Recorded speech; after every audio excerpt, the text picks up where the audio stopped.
ভিডিওটা সত্যি অনেক সুন্দর, সবাই একটু দেখে যাবেন। ঈদের দিনে আপনারা কি করবেন? ঈদের দিনে সকাল সকাল ঘুম থেকে উঠে সামাজ সহকারে ইমামের সাহেব নামাজ পড়বেন। দ্বিতীয়ত সুন্দর করে গোসল করবেন, গোসল করে গায়ের মধ্যে খুশবু লাগাবেন, মেসওয়াক করবেন এবং মসজিদে যাওয়ার আগে মিষ্টি কিছু খেয়ে নিবেন। আর মসজিদে যাওয়ার আগে ডান পাশ বাম পাশ অতিক্রম করে চলবেন এবং আমার প্রিয় নবীজির সুন্নত অনুযায়ী রাস্তা দিয়ে হাঁটার সময় তাকবীর পড়বেন, আল্লাহু আকবার আল্লাহু আকবার লা ইলাহা ইল্লাল্লাহ আল্লাহু আকবার আল্লাহু আকবার লিল্লাহিল হামদ। এবং ইমাম সাহেবের সামনে গিয়ে বসবেন, নামাজ পড়বেন, মনোযোগ সহকারে খুতবা শুনবেন।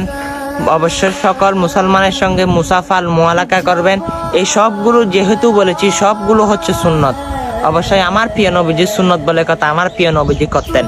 অবশ্যই আপনিও মুসলমান, অন্য মুসলমানকে ঈদুল ফিতর উপলক্ষে এই ভিডিওটা পাঠিয়ে দিয়ে তাদেরকে এগুলো আমল করার তৌফিক দান করুক। আর আপনি ভিডিওটা শেয়ার দিয়ে সকল মানুষকে দেখার সুযোগ করে দিন, তারাও এই সুন্নত গুলো পালন করবে আপনার কারণে ইনশাল্লাহ। আল্লাহর রসুলের মায়ায় আপনিও পড়ে যাবেন। ভিডিওটা শেয়ার করে সকল মানুষকে দেখার সুযোগ করে দিবেন। আমিন।